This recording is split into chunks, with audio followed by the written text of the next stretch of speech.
For every email that you send with a poor subject line is pretty much wasted, because the subject line is still arguably the most important part of any email that you send. And it is the first thing that stops all your readers from going through and reading and consuming your entire email. Now, over the past 7 odd years that I've been doing email marketing and copywriting, the importance of the subject line has just continually been reiterated and reinforced. And now it is one of the things that we put a lot of focus and effort into, as it disproportionately affects how successful any of the emails that you send is going to be. So I've put my learnings into the sheet. Let's get straight into it and learn how to write better subject lines, identify better subject lines, and take a look at a bunch of templates and different things that we can use to write better subject lines as well.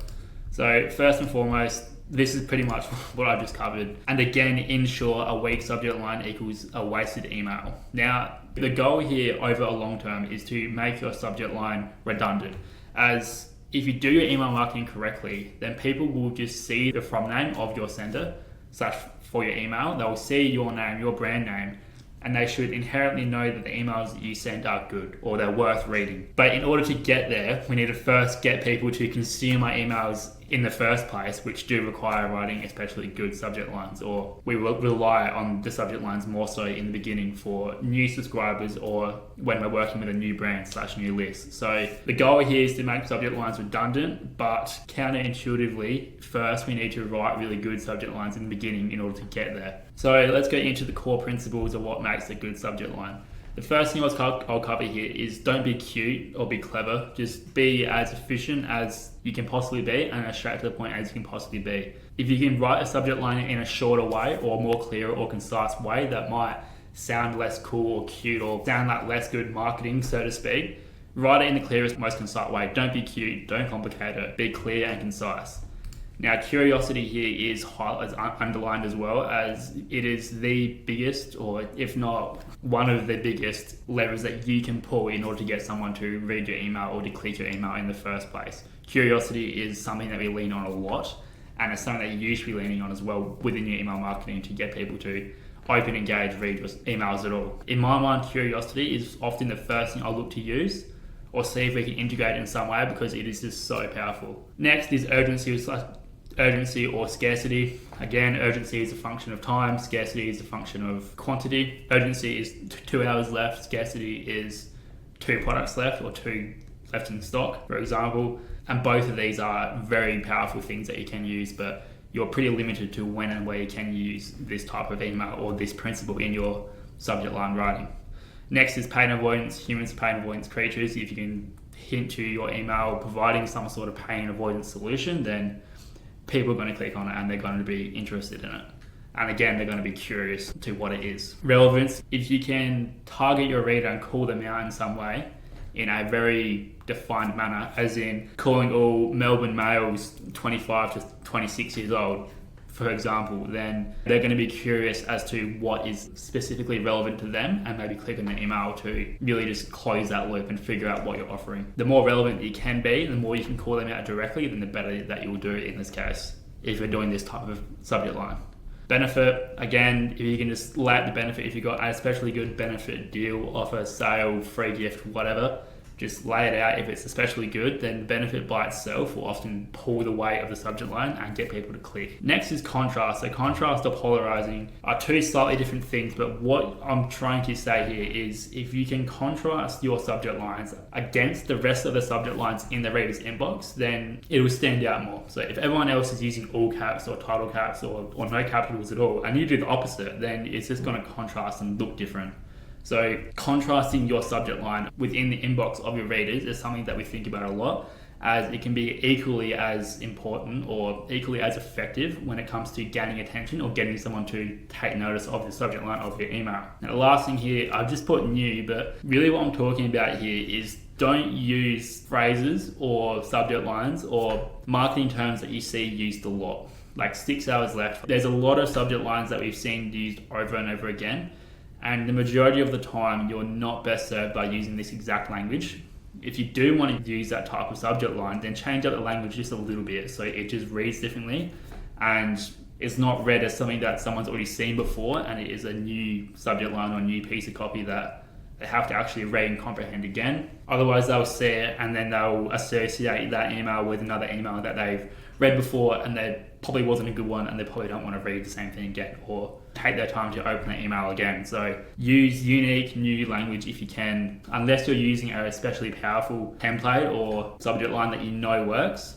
Like quick question is one that has been used for a very, very long time, especially in the cold email space. And it's been used so much that it's been effective, non-effective, effective, non-effective, and effective again over the past 5-10 odd years, as it comes in waves where people see it a bunch and then people stop using it because it's not effective, and then they use it again and the people see it too much and they stop clicking on it, and then it becomes less effective again. So just be cautious with this, as to not send something that people are sending a lot of at the time. Now, how to think about subject lines. So these principles, usually you'll pick one or two of these principles to write a subject line around, or if you're just aware of these principles, then when you're finished the email or when you're writing the subject lines, or when you can see which are the subject lines that you've written, or which are the ones that you can write, or whatever, which ones you're ideating, have these principles in them and are more likely to actually be effective. Now, when we're actually writing the subject lines, there's a few things I like to think of, or I tell my writers to think of at least,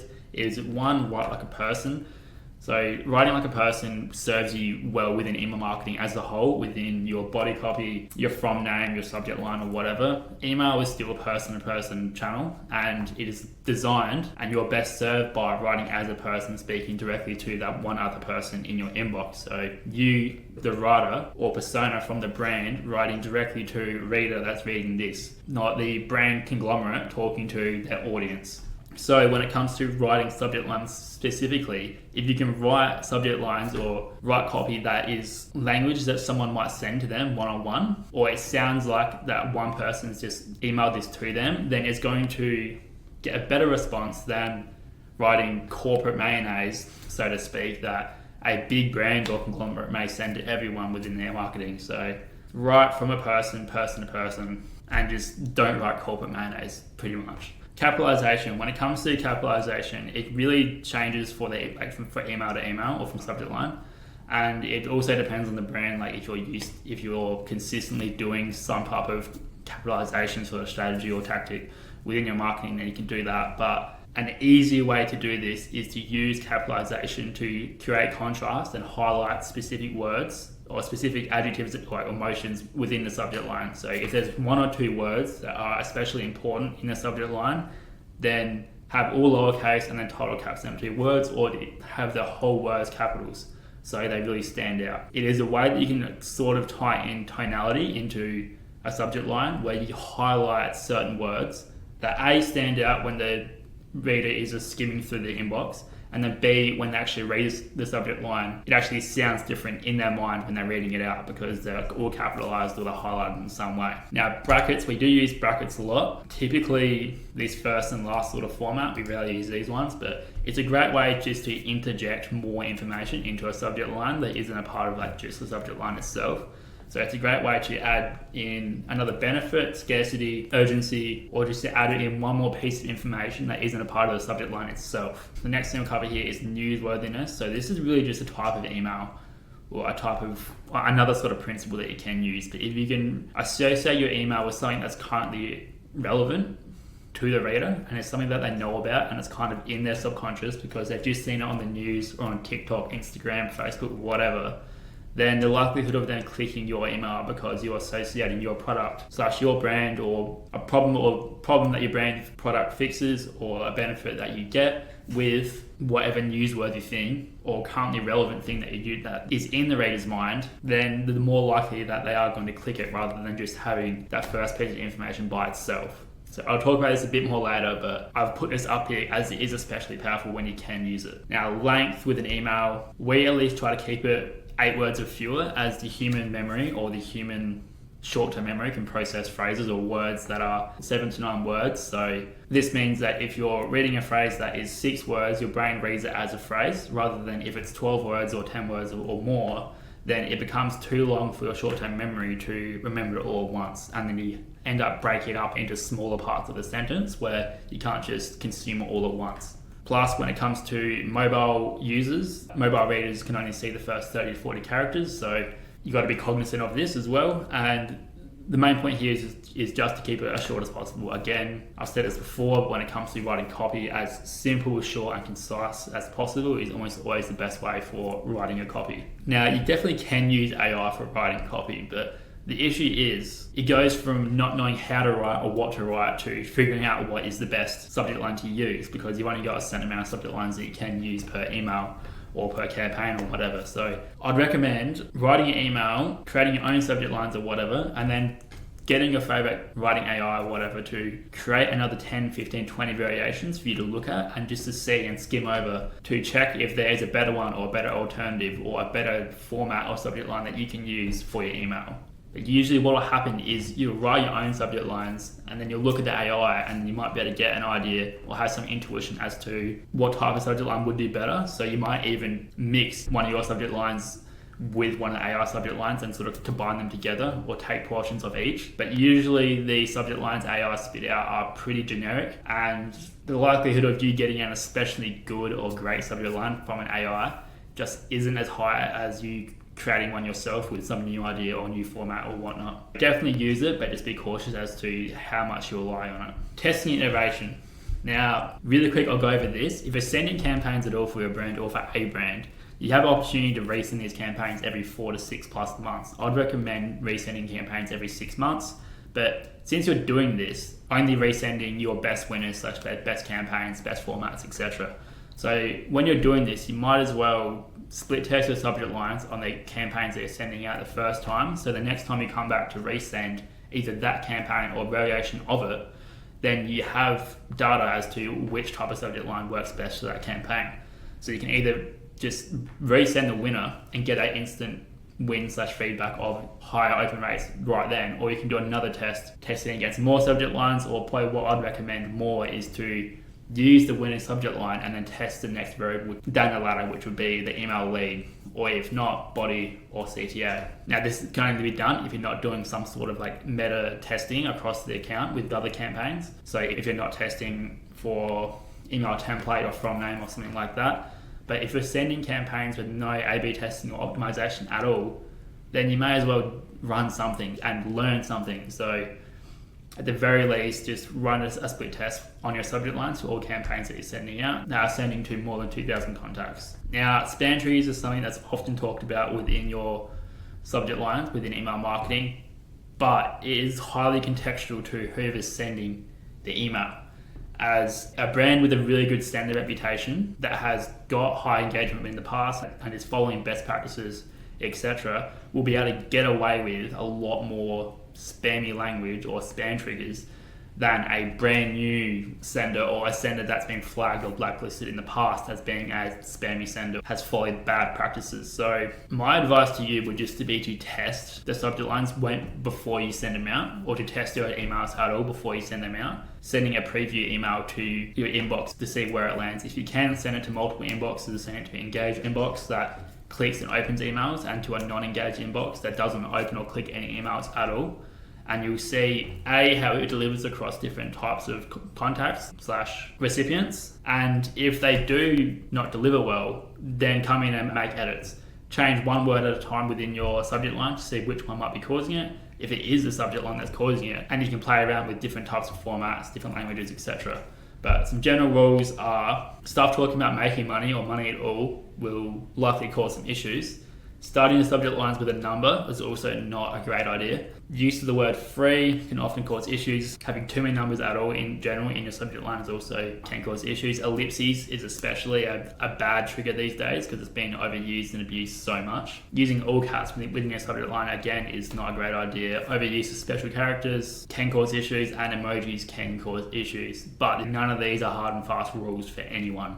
There are definitely people who can get away with all of this, and there's people who can get away with none of this. So you just got to test that and try for yourself. Now, lead styles that you can use for your subject lines are highly contextual as to what the email is actually about. So when it comes to writing emails in general, normally I'll have an idea as to what the subject line might be before we write the email, and I'll maybe dot that out and then write the whole email. And then after that, I'll go back and see which subject line makes the most sense for that email based off the lead and the content. As something you really want to avoid doing is using like a clickbaity subject line that isn't congruent with the body of the email, where people click on the email, read it, and then it's not congruent, and they get pissed off or annoyed because you clickbaited them, and you've just associated your email marketing and your brand with clickbaiting the audience and basically tricking the audience, which is intuitive of untrustworthiness, lying, and a bunch of just bad brand values that you don't want to associate with your brand or with who you're sending for. So don't trick your audience, and make sure you're writing leads and subject lines that are congruent with the actual email body itself. Now, I won't go over all these now because they're all listed out and pretty much explain what they are and how to use them. But if you also don't know what to write about, or if you're having trouble framing an email or writing a lead for an email, and you have the main body or the main idea that you want to talk about, this is a good list to walk through and to see which type of lead is best for that email. So this is a great place to look for ideas as to how to start an email and how to write subject lines for an email. But again, this will be very reliant or dependent on what the email is actually about itself. Now here we have a bunch of templates / techniques / tricks that you can use, and I'll skim over them as fast as I possibly can. Number one is trickery. So trickery is something that I don't recommend you use a lot, if often at all, but it can be very effective when you use it. So framing the email, or you're kind of tricking the reader into thinking that the email is something that it's not. So like for example, these two is to give the idea or the impression that the email is from someone or from some person specifically and it's being forwarded to you or replied to you. They can work really well, but again, you are quote unquote tricking people, so make sure that it's justified by whatever you're sending them. So usually I only do this if you're sending them something really important, valuable, or something that the people are really stoked to receive, so it kind of makes up for it. Don't do it to just promote your product again with no special incentive benefit or whatnot. Next is single or 2-word subject lines. These can work super well, especially if you use very hot words or hot topics within your niche or within your brand. So you should know this already from your market research and know what other top topics, benefits, pain points, or whatever that your customer / reader is looking for or looking to solve or is interested in. But just using 1-word subject lines like this can work very well. Now this decide one is not a topic one, but this is a very good closer type of email where we use it at least to try and convert people who are really on the fence, and we're trying to get them to decide now. But the rest of these are based around other hot topics that is specific to the brand or whatever product you're sending for. Now the preview text is something I've talked about here, but 90% of the time having the preview text blank works better than having copy within the preview text. Now this isn't done by leaving nothing in the preview text spot in the ESP. It's done by putting this bit of code in here, which tells the Gmail, Yahoo, whatnot, to leave it blank. So it's completely blank and it contrasts against the rest of the inbox for your reader, because most other people have subject line in bold or dark text and then the preview text in that lighter / smaller text. But if we have it completely blank, so it's a subject line and then white space, above and below that will be emails from other senders that have the preview text and the subject lines. And again, this blank space with just a subject line will contrast and get people's attention way more than just having preview text. Now, how-to subject lines work extremely well. There's a bunch of examples and templates in here for how to write these and different things that you can use within these subject lines.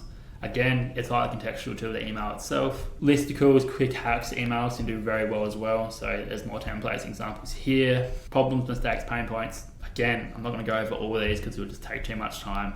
One thing I will talk about here is scarcity. Within this scarcity, urgency, final warning subject lines is, if you can, be different. Like this subject line here is something that we send quite often and is a variation of the 6 hours left, as it is 6 hours. But we talk about minutes instead. So everyone's seen the 6 hours left email before in their inbox, but 359 minutes just sounds way different, and it does sound more urgent than 6 hours.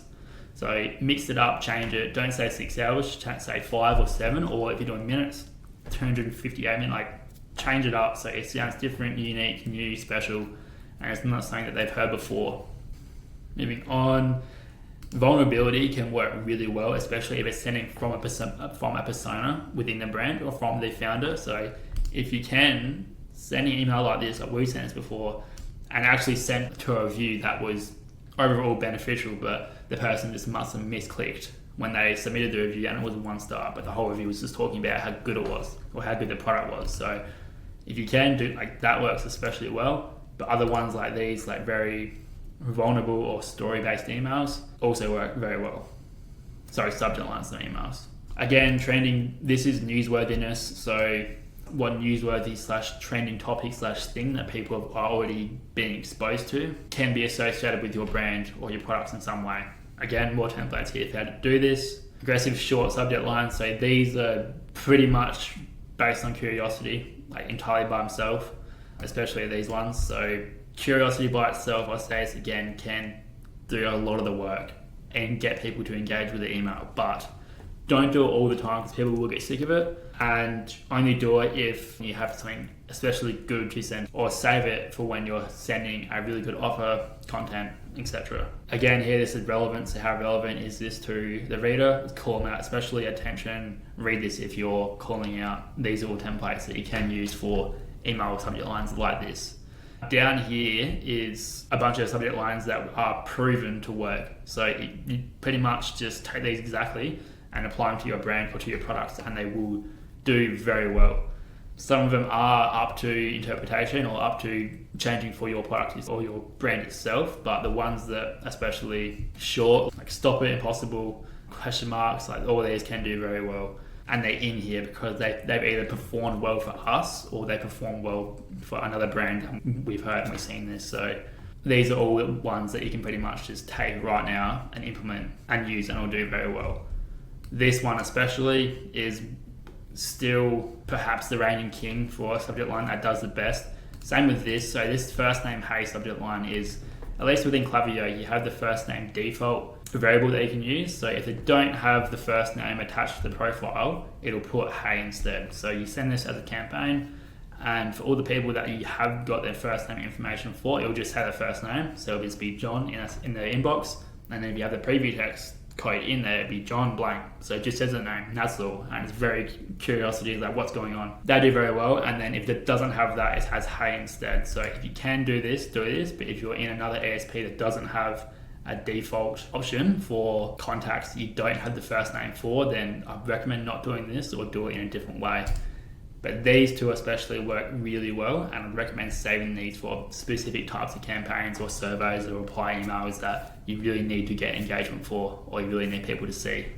So that's all for this. Literally take this document, learn how to actually write subject lines first by going over the top, and figure out and learn how to identify which subject lines are more likely to do better, and then come down here and look through the templates and through the subject lines themselves to figure out, or to try and find ones that are especially applicable for your brand and that will work well. If you have any questions about any of this stuff, feel free to reach out. I'm really happy to help. Again, this is a very valuable resource to use, and you should be looking at this when you're looking to write new emails at all, or you're ideating new campaigns, new emails for your flows, whatever, or B, when you're actually writing subject lines yourself. That's it for today. If you like this video, feel free to give it a like, and if you want to see more, feel free to subscribe. Cheers.